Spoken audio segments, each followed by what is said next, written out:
Rosa Montero, muchísimas gracias por recibirnos. Encantada. Nada. Un placer entrevistarte. Muchas gracias.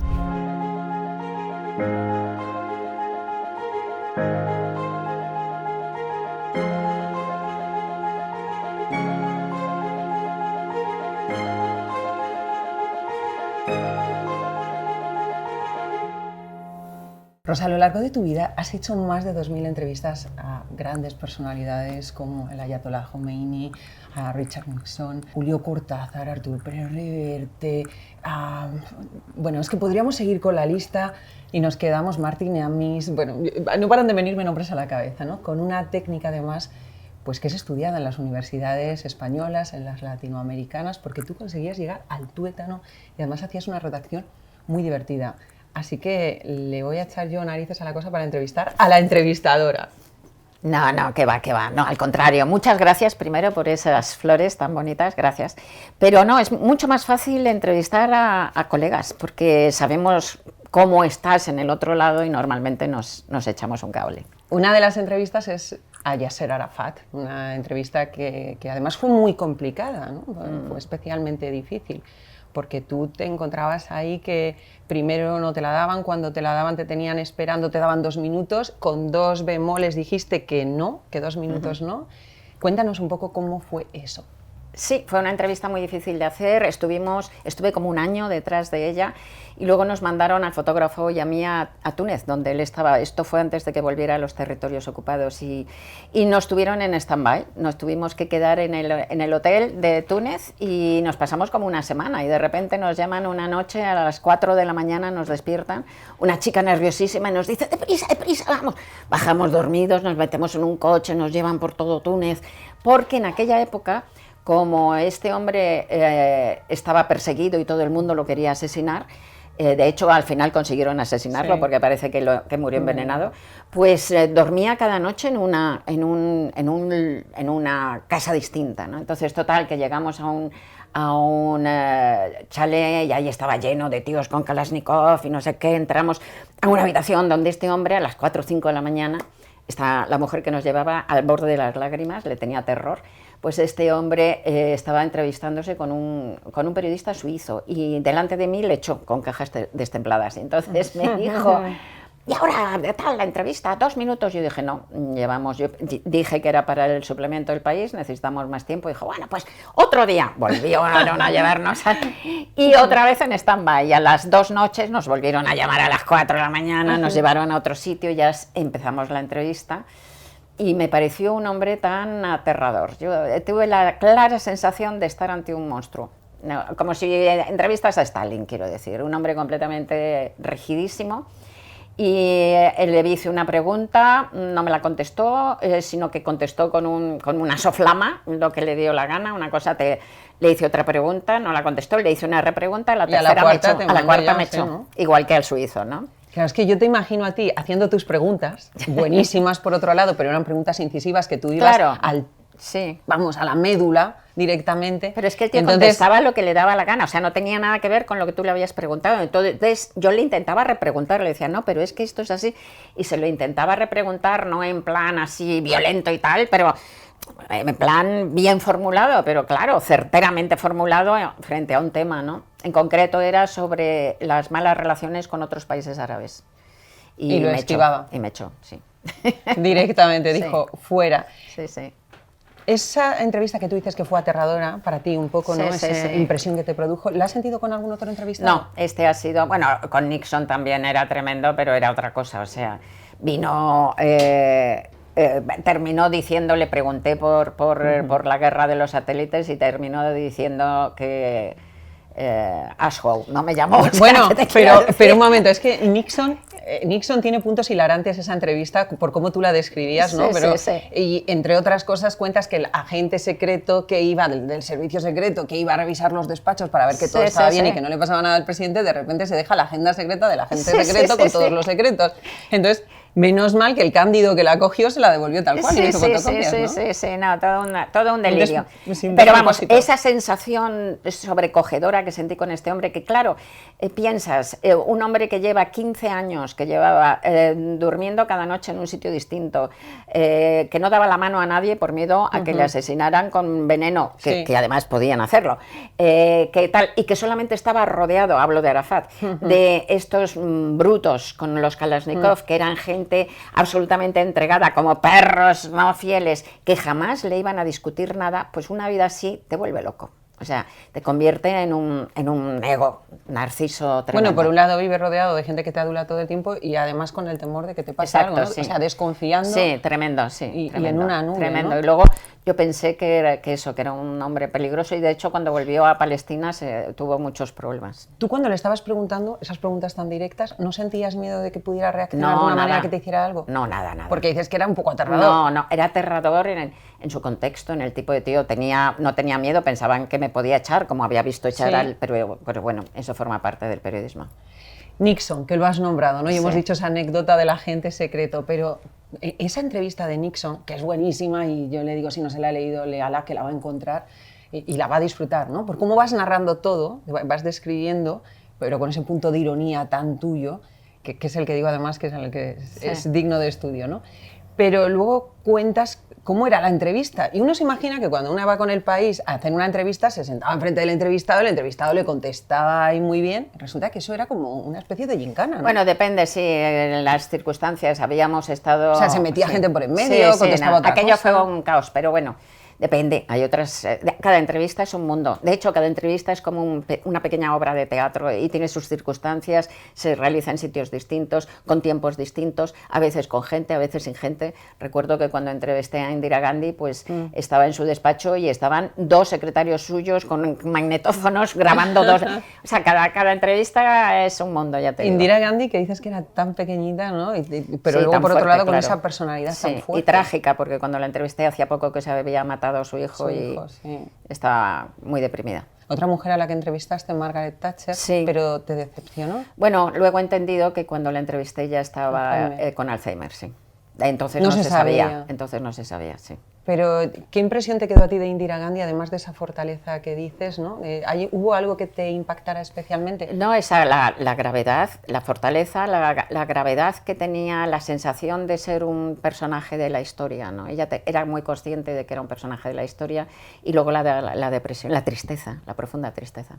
Volviendo a Nixon, porque el personaje dio para sí, tú dices que la mayor sandez que habías oído hasta ese momento fue de él, ¿no? Diciendo que Eduard no se merecía el Nobel porque había hecho el comentario de que tú se lo mencionaste, de que hablar de la guerra es empezar una guerra, ¿no? Porque Nixon te contestaba constantemente en términos bélicos. ¿Has oído muchas más sandeces y recuerdas alguna memorable? No sé si esa fue la mayor sandez que había oído hasta ese momento, realmente supongo que lo dije de una forma un poco hiperbólica, desde luego era una imbecilidad importante, pero mucha gente, pues recuerdo haber hecho, y en la transición a ministros del Opus, ¿no? y cosas así, gente que decía cosas muy tontas sintiéndose muy seguro de sí mismos, ¿no? O sea, de lo que decían. Me hizo mucha gracia. Hay una cosa que es muy interesante. Bueno, la ignorancia es muy atrevida por otro lado, ¿no? Pero hay una cosa que es muy interesante comprobar. Yo a veces escribía una entrevista, ¿verdad? Y yo pensaba, se va a poner furiosísimo cuando la lea. Sí. Oye, pues nada, les parecía tan estupendo, porque yo era respetuosa al 100% con lo que ellos decían, no tergiversaba lo que ellos decían, y a mí me parecía que quedaban como imbéciles, pero ellos estaban tan contentos de haber dicho esas tonterías. O sea, ellos te daban las gracias. Claro, sí, sí. El Ayatollah Khomeini es otra de las entrevistas que, wow, ¿no? Esa tuviste que ir cubierta. Bueno, fue en París, ya había salido el Shah de Persia y fue 2 días antes de que Khomeini volviera a Irán, perdón. No era en París, era en Francia, a X kilómetros de París. Entonces, pues, que tenía ahí su centro, ¿no? Un centro estratégico, la resistencia iraní. Y tenía que taparme, para entrevistarle tuve que taparme no solo el pelo, sino las cejas, porque no se podía ver ni un pelo.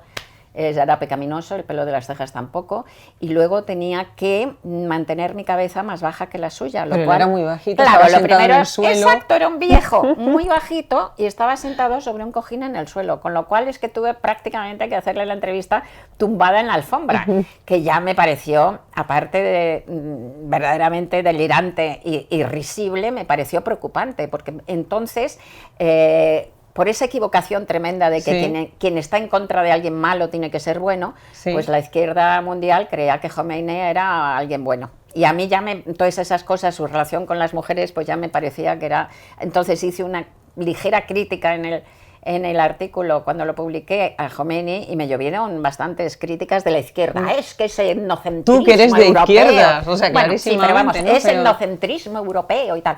A las 2 semanas, este hombre volvió a Irán y a las 2 semanas estábamos viendo por televisión las ejecuciones en público en los estadios de Irán, que las vimos una semana porque luego ya directamente prohibieron la prensa. Así que ya empezó a ser aquello aterrador. ¿Tú sentiste miedo entrevistándole? No, nada, en absoluto, cero. Oye, ¿el ayatolá Khomeini también te dio las gracias por darle caña? No le vi nunca después, afortunadamente. Me imagino, pero igual te llegó algún mensajito, ¿no? Porque todos se quedaban contentos con la fustigación. No es la fustigación. Lo que se quedaban contentos, se veían representados, o sea, veían que sus palabras no habían sido alteradas y que habían sido respetadas en su contenido. Ese soy yo, ¿no? En mi convencimiento. Exacto. Y era un imbécil, pero es que era un imbécil que se creía listo. Vamos a hablar ahora de tu libro, que lo acabas de sacar. He querido empezar por las entrevistas porque quería hacer mención a esas pedazo de entrevistas que hiciste. Pero aquí tenemos artículos muy interesantes que recopilas de hace años, ¿no? Del 78 al 88. Sí, bueno, crónicas, reportajes y crónicas, más que artículos. Bueno, vamos con algunos de ellos. ¿Te parece? El 23F. ¿Cómo viviste ese momento? Porque tú lo describes muy curioso, bien. No, lo curioso es que yo tengo una memoria de pez total y se me olvida todo. Y cuando de repente este libro ha salido por casualidad, ¿no? Porque los autores del documental del juicio del Nani, que ha salido en televisión española, que son una gente genial, me querían entrevistar, ¿no? Sí. Porque yo había cubierto los juicios del Nani, que fue un juicio trascendental para la democracia española, porque fue la primera vez que se sentó en el banquillo y se condenó a una mafia policial. Y entonces yo les dije que muy bien, pero que no me acordaba absolutamente de nada. Me mandaron las crónicas, me asomé a ellas y me quedé pasmada, porque de repente se veía una España alucinante, era como asomarse a un pozo de víboras, ¿sabes? De toda esa mafia policial terrible que había y tal. Bueno, entonces se me ocurrió la idea de hacer esto, pero no me acordaba de las crónicas. Y pedí y yo no guardo nada, pedí en la editorial que se mandaran, que me las buscaran en la hemeroteca y tal, y bueno, me buscaron en ese año. Y entonces me asomé, entre otras, pues por ejemplo, eso a la crónica del 23F. Y una cosa que me sorprendió muchísimo es que muchas de ellas, por eso se ha llamado cuentos verdaderos, son como cuentos, están escritas de una manera narrativa. Entonces, la crónica... Bueno, es lo que te caracterizaba a ti siempre, ¿no? Que hacías de todo, pero... Sí, pero se me había olvidado que realmente hacía este periodismo tan narrativo, a pesar de que todo lo que cuenta en estas crónicas, aunque tienen esa forma que parece que son un capítulo de un libro, pero todo lo que se cuenta está documentado, por eso lo he llamado cuentos verdaderos. Entonces, 23F, yo estaba cuando el 23F iba a una reunión en la Federación de Asociaciones Feministas en la calle Barquillo, nos estaba esperando una chica en la puerta diciendo que nos fuéramos corriendo porque la asociación había sido asaltada por la extrema derecha varias veces con cócteles Molotov. Nos dijeron que han tomado el Parlamento, total. Me voy a una esta de teléfonos, ¿no? Porque entonces no teníamos móviles ni nada, llamo al periódico, me lo confirman y me dicen que me vaya a casa, porque hay mucha gente en el periódico, que me vaya a la espera, que me quede a la espera. Claro, me quedé a la espera. Bueno, en casa la inquietud del 23F, todo el mundo, el vecino lo cuenta, el vecino quemando archivos, el no sé qué, bueno. Tú sin dormir. Yo sin dormir me pasé, como toda España, me pasé sin dormir toda la noche. Entonces a las 9 de la mañana me llaman del periódico para que vaya a relevar a la gente. Yo digo, vale, yo voy, pero no dormido, porque no sé lo que puede salir. Además lo cuentas tal cual. Sí. Entonces llego al periódico y me sientan como hacía este tipo de periodismo muy narrativo, me sientan delante de una máquina y me dicen, todavía no se había terminado el 23F, se sabía que iban perdiendo, pero no habían salido. Y me dicen, escribe un relato de lo que ha sido el golpe, con documentación que me iban mandando todos Sí. los periodistas, me iban llegando teletipos y tal. Y entonces empecé a escribir. Tú ahí en la máquina de escribir, ¿qué los tenías como pendientes del folio? Casi, Claro, ¿no? a medida que terminaba un folio, lo arrancaban y se lo llevaban a talleres, porque iban a sacarlo por la tarde. Así que empecé a escribir el relato, porque es un relato Sí. muy narrativo, sin saber cómo iba a terminar y nada. No entiendo cómo conseguí hacerlo sin haber dormido. ¿Cómo recuerdas aquellos momentos? ¿Como ciudadana? No, ¿Como periodista? ciudadana, no, como... Porque claro, no es lo mismo ser un periodista francés que lo estás narrando y estás informando que ser un periodista español y estabas con el miedo, ¿no? En ese momento, no, en el momento en que estaba escribiendo, solamente estaba concentrada en escribir demasiado, te quiero decir, no puedes tener ni una media neurona en otra cosa, o sea que eso fue la escritura, pero durante la noche, claro, recuerdo los llantos y la pena, la indignación y la pena, sobre todo la pena de decir, nos lo van a quitar otra vez, o sea, date cuenta que yo nací en el franquismo, crecí en el franquismo, en esa cosa tremenda anomalía política, en esa caspa espantosa, y de repente que pasara esto era una pena, decía, la gente decía, me voy por Portugal, no sé qué, ya te digo que manda archivos, la gente, y yo decía, es que no me quiero ir, o sea, es que no me quiero que me echen de este país es mío, esta gentuza, ¿no? Una pena era, sobre todo lo que recuerdo era la rabia y la pena. Más momentos duros en los que me imagino que sentiste muchísima pena fue el de Atocha 55, que ocurrió en el 77 Sí. y en el que murieron abogados porque los mataron, ¿no? Fue una verdadera masacre. Fue una masacre espantosa, para toda la gente de mi generación, ese fue un drama que fue uno de los grandes traumas de la época y verdaderamente todavía tengo la cicatriz de ello, fue muy traumático. Pensábamos que iba a ser una noche de cuchillos largos, se pasó mucho miedo en la transición, realmente pensabas que te podían matar en cualquier momento.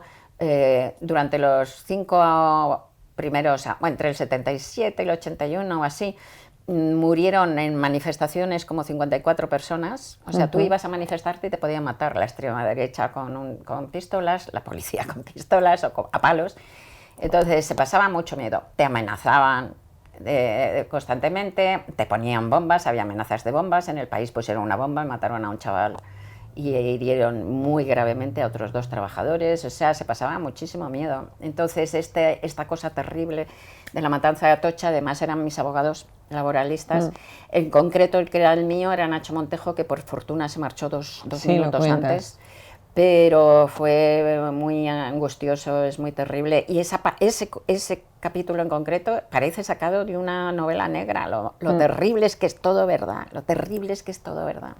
Como Truman Capote, ¿no? Recordando ahí un poco a su Sangre Fría. Sí, bueno, me encanta esa referencia porque es un escritor que adoro, pero ojalá me parezca. Pero lo que sí que es cierto es que hay... sí que yo me acordé de Truman Capote, no porque piense que soy igual que él, sino por esa manera narrativa de acercarse a los acontecimientos. Rosa, una cosa que ocurría antes en el periodismo es que daba tiempo a informarse, a mirar bien todo. En concreto, las 2 cosas que hemos contado, no, ahí tenías más inmediatez, pero la mayoría de los reportajes uno podía macerar la información. Hoy vivimos bajo el yugo de la inmediatez. ¿Qué opinas del periodismo? No, sobre todo es por falta de dinero. Era una época de vacas gordas. En este libro hay un reportaje que me pasé 3 meses escribiéndolo, entonces eso es el reportaje sobre la muerte de Kennedy, ¿no? Y eso, 3 meses, es un lujo poder pasarte 3 meses trabajando en un reportaje, y ahora pues no hay ese dinero, porque lo que pasa es que en los últimos 20 años los medios han pasado por la travesía del desierto, ¿no? Al tener que competir con los digitales, ¿no? Entonces, a cambiar de modelo de mercado, y ha sido terrorífico. En los últimos 20 años han desaparecido como el 95% de los periódicos del mundo. Entonces, esta travesía del desierto ha sido tremenda porque, claro, la gente, de repente, los periódicos están haciendo su labor con la 10ª parte de los que han sobrevivido. Los medios que han sobrevivido con la 10ª parte de empleados, y esos empleados tienen que ser mujeres y hombres orquesta, porque además tienen que hacer vídeos para las redes y para bueno, pero y lo que te exige que tiene que ser que la noticia salga ahora mismo, porque con internet antes todo era diferente, Rosa. Sí, además eso, pero aún así, si hubiera dinero, aparte de sacar la noticia ahora mismo, tú podrías hacer un trabajo de fondo, un reportaje de fondo, que siguen saliendo. Sí, sí, sí. Hace poco salió en el suplemento del País un trabajo de fondo sobre el fentanilo buenísimo, que seguro que han pasado mucho tiempo. Pero para hacer esos trabajos se necesita dinero para tener a pagar a unas personas un montón de tiempo para una sola cosa. O sea, lo que está impidiendo eso no es la inmediatez de las redes, es el dinero. Lo que ocurre es que la gran realidad es que los periódicos han cambiado tanto, precisamente por internet, que ahora mismo uno se va a leer el periódico impreso por la mañana y ya han cambiado las noticias, ¿no? Entonces, la prensa escrita tiene que ser para cosas que no sean perecederas, que es una documentación que la puedes leer en cualquier momento, pero cuando hablamos de noticias la gente termina viendo lo digital. Me estás dando me imagino la razón, que tú también. me estás dando la razón, o sea, bueno, lo primero, la prensa de papel va a desaparecer, eso está claro. De hecho, los periódicos con prensa de papel pues están en pérdidas, ¿no? Claro, por supuesto desaparecerá, se quedará quizá en prensa de los domingos, que es otra alternativa del fin de semana, quiero decir. Pero el diario de todos los días de papel desaparecerá, sin duda, de aquí a muy poco. Pero de todas maneras, en los digitales también va a convivir la noticia esa última y la noticia de fondo. O sea, los periodistas, la prensa tiene que ofrecer también, me estás dando la razón, esos reportajes hechos con tiempo que van a dar la trastienda para que no nos devore la propia inmediatez. Bueno, y que es la cultura también, claro, ¿no? Y evidente. Es ahondar en los temas. Sí. Más artículos que tienes aquí, que son importantes. Por ejemplo, tú le echaste verdadero valor cuando publicaste que había malos tratos en una cárcel. Y eso te supuso ir a juicio y todo. Sí, claro. Bueno, esto es una de las cosas que me siento más orgullosa realmente en mi carrera, porque normalmente tú no cambias nada, ¿no? Por ejemplo, cuando escribes un artículo de opinión, pues normalmente no convences a nadie que no esté previamente en tu galaxia, digamos, de pensamiento. Quizá les aclaras algo concreto, pero no convences. Pero en este caso, pues es que, claro, habían estrenado una cárcel de alta seguridad para presos conflictivos, Herrera de la Mancha, que era como uno de los proyectos estrella del gobierno. Y de repente a mí unos abogados de los presos pues llegaron con 2 funcionarios de esa cárcel a contarme que en esa cárcel se torturaba sistemáticamente a todos los presos cuando entraban. Y estos funcionarios que eran de esa cárcel venían a denunciarlo porque estaban desesperados, porque les obligaban a estar en ese ambiente y tal. Entonces pues hicimos el reportaje. Pero recibiste muchas presiones para hacerlo, ¿no? No, la cuestión es que hicimos el reportaje, fui allí a la cárcel también a hacer la visita oficial, luego escribí la otra por parte de estos, y cuando íbamos a publicarlo ya, llegaron estos 2 funcionarios a decirme que quitaban sus nombres porque tenían miedo de que los mataran directamente. Entonces era tremendo, porque tenías que sacar una denuncia brutal a un proyecto estrella del gobierno sin que hubiera una fuente, ¿no? Simplemente con fuentes. Y luego a ti en el juicio te preguntaban, pero tú te dejabas bajo tu labor de periodista. Hoy no hubiera salido eso probablemente. Entonces apostábamos por hacerlo, o sea, estábamos haciendo la transición y ser periodista, todos los medios hicieron un trabajo muy importante por la democratización de este país. Y entonces realmente sentíamos que teníamos una causa, ¿sabes? En mover, en una causa que era la causa de la modernización del país y moverlo hacia su lugar en la historia, ¿no? Entonces, pues salió el reportaje sin fuentes y ahí se montó la de Dios. Claro. Entonces, efectivamente empezó un juicio, empezó un proceso, me llamó el juez y me pidió las fuentes, y yo temblando de verdad, porque me amenazó con meterme en la cárcel, dije que no podía revelarlas, afortunadamente no me encarceló, y luego pues los tribunales nos dieron la razón, terminó el Supremo condenando al director de la cárcel y al jefe de servicio y a como 9 funcionarios más por qué satisfacción, ¿no? Sí, porque y además con la travesía no porque que habías los condenaran tenido. siquiera, sino porque creo que realmente eso cambió. Creo que realmente eso cambió. Lo más importante es que creo que realmente eso cambió la facilidad en que se torturaba a los presos, no solo en esa cárcel, sino en cualquiera.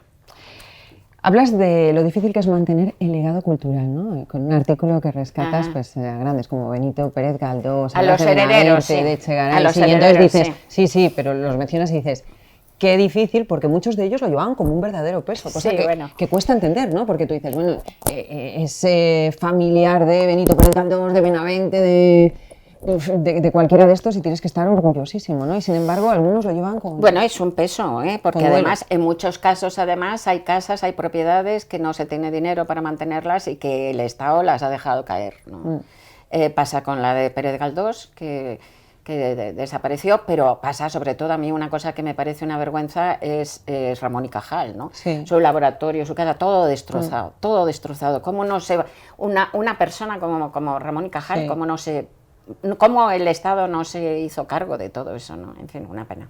Luego cuentas también ahí en el artículo, por ejemplo, más anecdótico, pero Ana Torroja, que era sobrina del arquitecto sí. Torroja y que no sabía ni quién era su tío, básicamente. Bueno, sí, era como... preguntó la pobre. la pobre preguntó, pero se tuvo que poner a preguntar, porque hasta ese Bueno, momento era muy no joven sabía, ¿no? entonces, no me acuerdo qué edad tenía cuando la entrevisté, pero estas crónicas y reportajes son desde hace 35 a 45 años, entonces no me acuerdo de qué año era, pero... Bueno, pero no Torroja era deja muy de ser joven. anecdótico que una cuando es pequeñita sería lógico que te dijeran tu tío es, ¿no? Y que tú supieses con Bueno, mucho orgullo quién es, ¿no? Sí, le debían decir que era un arquitecto. No bueno, es pero sino no darte la sabemos. razón, que es difícil Sí, mantener ese sí, legado cultural, ¿no? Sí, sí. Más cosas que tratas aquí. Oye, rescatas a un grupo... Ha habido una polémica en toda España con la canción La Zorra y en Sí. la España dividida, que Bueno, sí. pero no muchas, Pero- ¿no? Ha sido una polémica tonta y Bueno, falsa. estuvo 3 días que parecía pero que solamente pero existía eso. tontísima y falsa. Bueno, más allá de eso, que a lo que quiero ir es a que las Vulpes, en el 83, sacaron la canción Claro. Me gusta ser una zorra, ¿no? Sí, y ahí sí que se montó de verdad. Y ahí se montó también. Ahí no, antes Por eso- también no. Ahí sí Pero que era se otro montó de momento, verdad. Rosa, Claro, pero se montó. es que esa es la cuestión. Es que justamente es una manera de ver cómo han cambiado las cosas. En aquel entonces a las pobres Claro, Vulpes, es que eso es a lo que iba. ¿Qué claro, diferencias las notas? denunciaron, se las querían montar un proceso, acabaron con su carrera, los jueces, un juez abrió denuncia, al presentador que las llevó al programa lo echaron, Carlos Tena, acabaron con el programa, cerraron el programa, entonces pues esas cosas pasaban. Ahora, Zorra, para mí me parece una canción antiquísima, no sé cómo. Bueno, claro, es que mi pregunta, porque me parece bien que matices, pero no me has dejado terminar, mi pregunta es, ¿tú consideras esto moderno? Ya me dices que te parece antiquísimo. Antiquísima, ¿Y tú sí. consideras esto feminismo? O sea, decir zorra, Hombre, ¿cuál es tu opinión? entiendo perfectamente lo que quieren decir, sobre todo las Vulpes. Lo Porque que hay querían muchas... decir. Tú Las eres... Vulpes hace 40 años, pues Sí. como las llamaban efectivamente zorra y tal, y dice, pues sí, de manera de tomar, eran punkis además, ¿no? La manera de darle la vuelta y de tomarlo. Yo creo que hace 40 años efectivamente era un reto y era feminista. Hoy me parece costumbrista y antiguo, ya te digo. Tú que eres un referente en el feminismo en este país, ¿no? Y que has estado en un momento clave cuando había muchos derechos que reivindicar y que estás contándonos aquí algunos de los momentos, ¿no? ¿Cómo ves el feminismo de hoy? Los feminismos, no se puede hablar del feminismo, el feminismo es un movimiento cultural que está cambiando el mundo, que está cambiando una tradición milenaria y que se cambia desde muchos niveles. Por eso las feministas hablamos de los feminismos, porque no hay uno solo, no es una ideología cerrada, es un movimiento cultural, social, histórico, gigantesco. Bueno, y hay mujeres en que un piensan de siglo una manera, por mujeres eso, que pero piensan de otra. eso es lo bueno, porque para hacer ese cambio gigantesco hay que pensar de muchas maneras, tiene que haber un debate, porque no es una ideología, afortunadamente.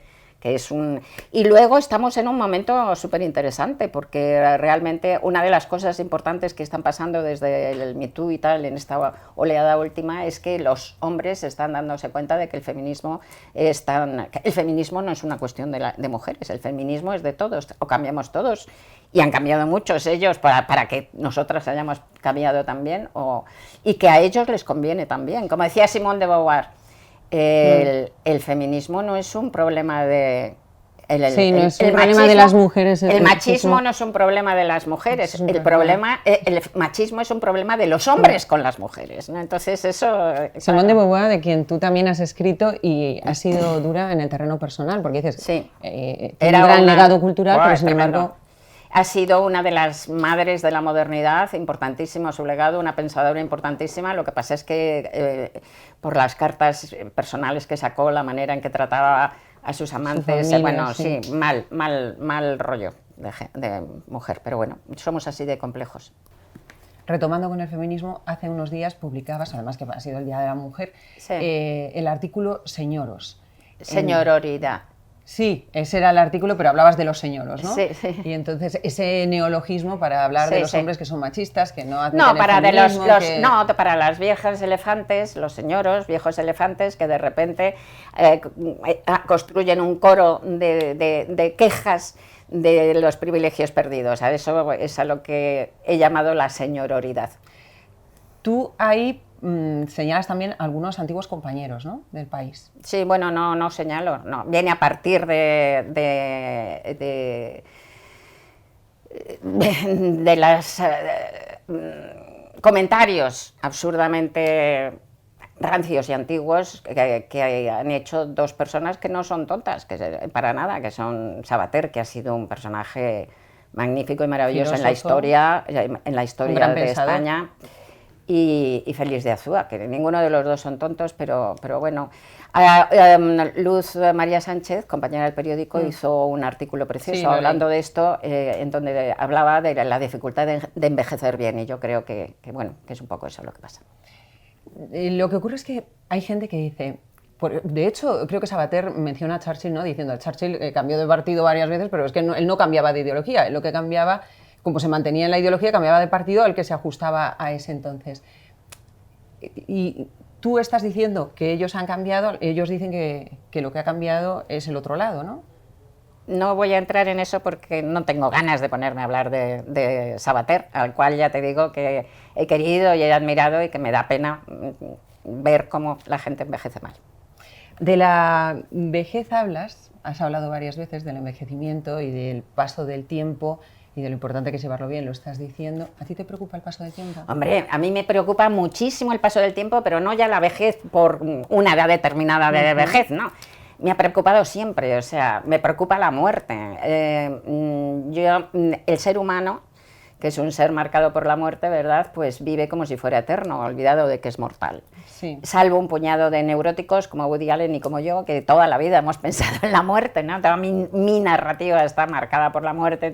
Entonces, yo cuando era pequeña, cuando tenía 10 años, pues me recuerdo diciendo, mira, Rosita, qué tarde tan bonita, disfrútala, porque enseguida pasará el tiempo y estarás durmiendo esta noche en tu casa, enseguida pasará el tiempo, estarás mañana en el colegio, todo Sí. desagradable, enseguida pasará el tiempo, te habrás hecho mayor, enseguida pasará el tiempo y se habrán muerto tus padres, y enseguida pasará el tiempo y te habrás muerto tú. Entonces yo esto lo pensaba ya con 10 años, que no es por otro lado para tenerme pena, porque te repito lo que decía, mira, Rosita, qué tarde tan bonita, disfrútala. O sea que cuando eres muy consciente de la muerte, eres muy consciente de la vida también. Yo pago ese precio, ¿no? O sea que me parece bien, vives, yo creo, con más intensidad. Pero toda la vida, entonces, siempre ha sido para mí, como decía Cicerón, siempre he sabido que soy mortal, y eso te implica saber el paso del tiempo, saber lo que el tiempo te hace y lo que el tiempo te deshace, porque vivir es deshacerse en el tiempo. Así que uno empieza a envejecer desde la cuna. Lo que te quiero decir, a mí no me preocupa la vejez porque ahora sea vieja, es que me ha preocupado el paso del tiempo desde que era pequeña,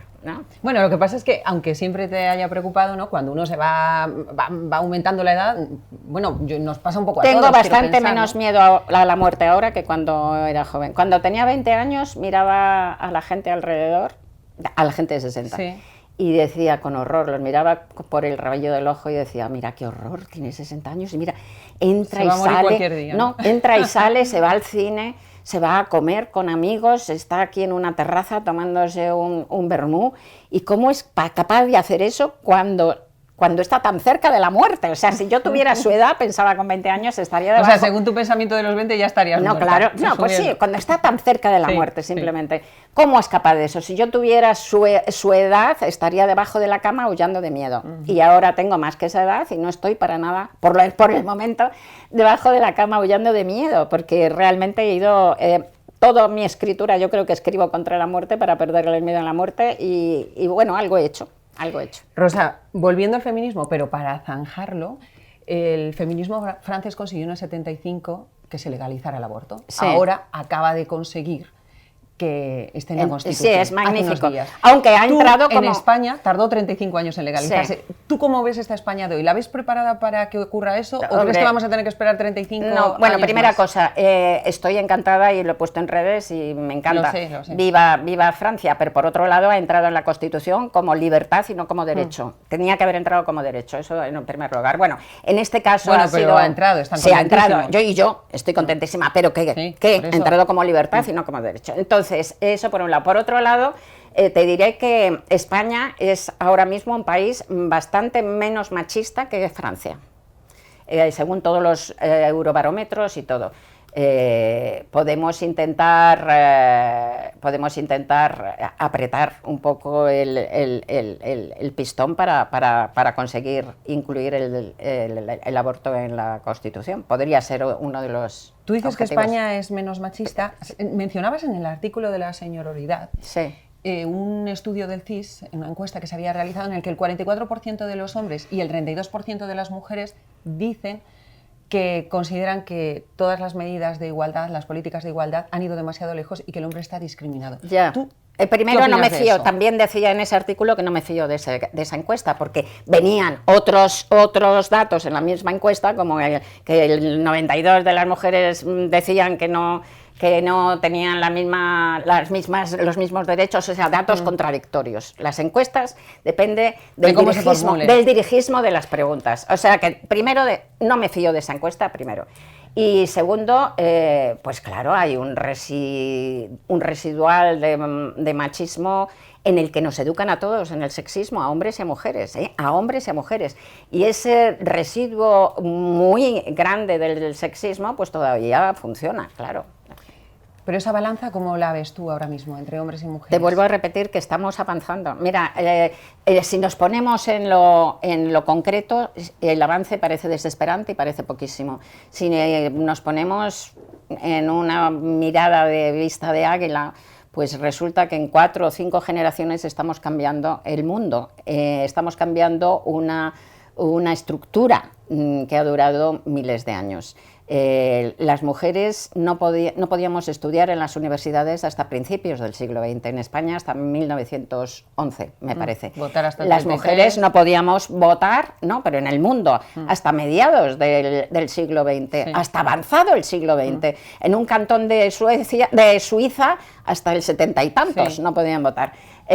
Ahora mismo en Arabia Saudí todavía no pueden votar en las generales, solo en las municipales, te quiero decir. Entonces, y las afganas ni te cuento, o sea que bueno, las afganas que en los 40 han ido estaban fenomenal y han ido hacia atrás de una manera espeluznante. Pero lo que te quiero decir es que se han conseguido tantas cosas en 125 años, se han conseguido tantas cosas en 130 años, cosas increíbles. Se han conseguido cosas increíbles y eso es un suspiro en la historia de la humanidad. Así que, visto con perspectiva, es un cambio revolucionario y radical y rapidísimo, del que todavía falta mucho. Sin duda hemos dado pasos muy buenos, las que hemos nacido después lo hemos vivido con alegría, ya estamos en una igualdad que da gusto. No es una igualdad, pero vamos. Aunque puedan quedar matices, pero es un momento en el que mucho mejor nunca me he sentido discriminada por el hecho de ser mujer, con lo cual eso es algo muy bueno que tú lo has vivido diferente. Pero Sí, pero no te das cuenta de cosas. Afortunadamente se están estudiando muchas de esas discriminaciones.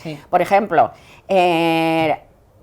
no solo en España, en otros países, atención médica primaria, cuando ante los mismos síntomas, hombres y mujeres, a los hombres se los manda más a hacer pruebas secundarias médicas y a las mujeres nos mandan... hoy. Sí, aquí y en otros países, y a las mujeres nos mandan más ansiolíticos. Porque la palabra del hombre sigue siendo la ley. Por ejemplo, en 2019, a las mujeres, no sé ahora, no tengo las cifras últimas, pero en 2019, serán por ahí, a las mujeres nos costaba un 13% más llegar al especialista. Porque nos mandaban más ansiolíticos y al hombre le mandan antes al especialista. Y no solo eso, sino quiénes son, cuál es el sexo de la mayoría de los médicos de familia. Mujeres. O sea que también nosotras tenemos ese sexismo metido, es lo que te digo. O sea que tú dices, no me han discriminado por nada, te han discriminado por muchas cosas que no sabes, nena, por muchas. Bueno, puede ser, Rosa. Solamente una cosa ya, y vamos a otro artículo que me parece muy divertido y quiero hacer mención. hay muchos hombres que viven asustados también, que dicen, es que ahora hay denuncias falsas, que debería hacerse algo para protegerlo, ¿no? Pero se hace, está la ley, o sea, y además eso según o sea, quiero decir, según los fiscales es un 0,02. Las mujeres queremos estar protegidas, perdona, debemos estar muy protegidas, totalmente, pero también los hombres. Sí, pero es que engaños hay en todas partes, no solo en esto, sino en cualquier cosa, en alquilar una casa, o sea, engaños hay, y ahí está el Código Penal. Y según la Junta de Fiscales, esas denuncias falsas en el tema de las mujeres es un 0,2 o algo así. O sea que, vale, y desde luego hay que caer con toda la ley contra eso.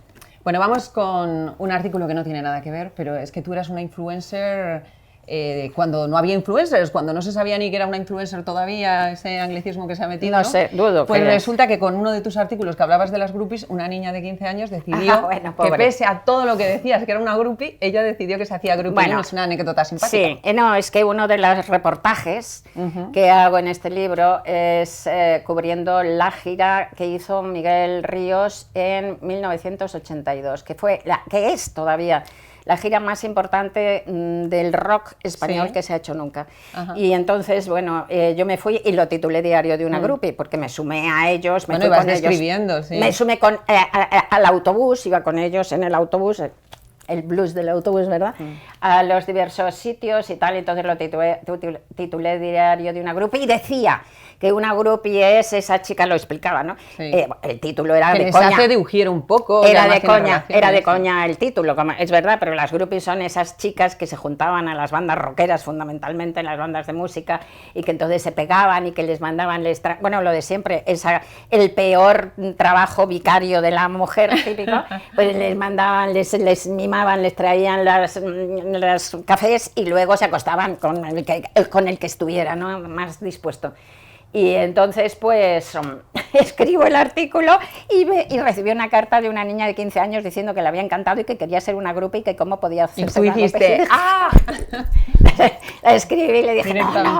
Claro, le contesté, una carta de papel eran entonces y tal, y dije, no, mira, esto es horrible porque es que estás no bien en su vida, es que no tiene nada que ver, esto es vivir...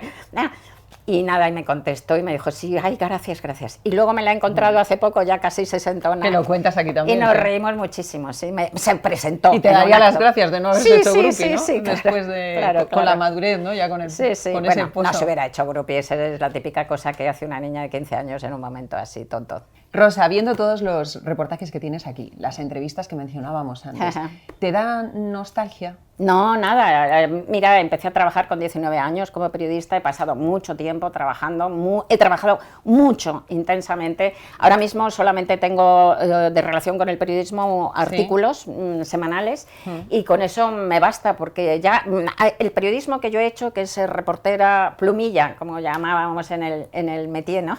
Pues es precioso porque te permite conocer muchos mundos, te permite realmente hacer muchos viajes al otro, a los otros, y a mí la gente me gusta mucho.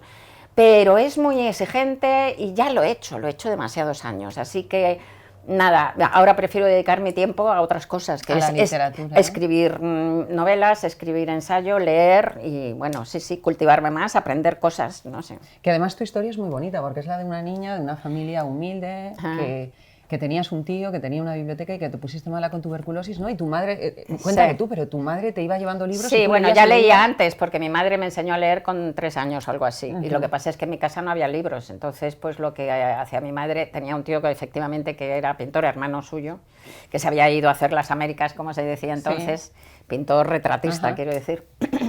Y tenía una biblioteca para entonces en nuestra clase social grande, que podía ser, que era 1000 y pico libros, o 2000 como mucho, no creo que hubiera más.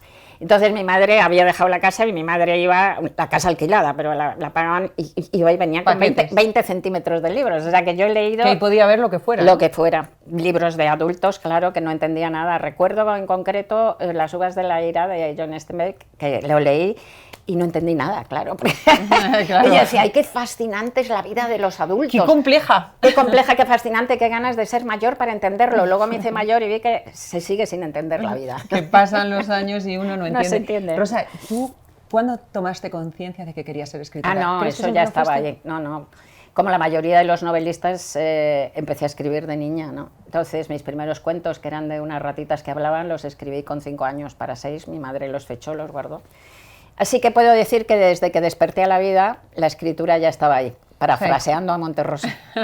Y cuando tú estabas como periodista, tú ya, como joven, como cuando entraste en El País al principio, bueno, el diario Pueblo, tal, tú ya tenías en tu cabeza que algún día no, yo escribía. te dedicarías a escribir. No, yo escribí. No, sí, no, sí, me pero dedicaría a publicarías escribir, no. libros, digo. Sí, bueno, sí. A eso seguro. me refiero. Sí, pero no me dedicaría a escribir, porque además sabía que no se puede vivir de la literatura de ficción y que no se debe vivir de la literatura de ficción, hay que vivir de otra cosa para que la literatura de ficción esté lo más libre posible. Pero vamos, yo escribía, estaba escribiendo Pues todo nada, el rato. tú has hecho otras cosas, ahora literatura, ensayos, aquello con lo que disfrutes. Bueno, vivir, la cuestión es morirse muy viva. Pues por eso, por morirse muy viva y que sea dentro de muchos años, Rosa. Muchas gracias por recibirnos. No. Tampoco quiero ser la más vieja del cementerio, que es un coñazo eso. Bueno, rebelde sin causa. O sea, ella lleva la contraria hasta el último segundo. Eso sí. Bueno, ha sido un placer, Rosa. Un gusto.